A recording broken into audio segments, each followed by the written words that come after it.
when there's a slowdown in sales, the new drug pricing mechanism got implemented in June 2013. We've been talking about this for a while now.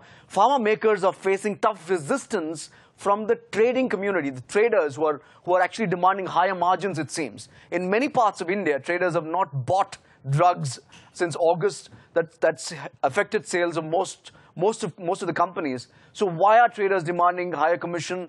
What can be the possible impact? Agam is standing by with that side of the story. Agam. Well, since we had the new drug policy in place, we have seen the traders take a hit when it comes to their own margins.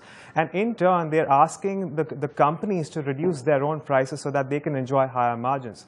Now, a lot of companies have not complied to these demands, and which is why the traders have stopped buying drugs, that is the essential drugs, from these companies. And the problem has already begun. They did begin in the month of August in 2 states of Maharashtra and Kerala, and it became more widespread in the month of September. And since then, you had at least 2 state FDA authorities actually come in, intervene, and resolve at least some of these issues.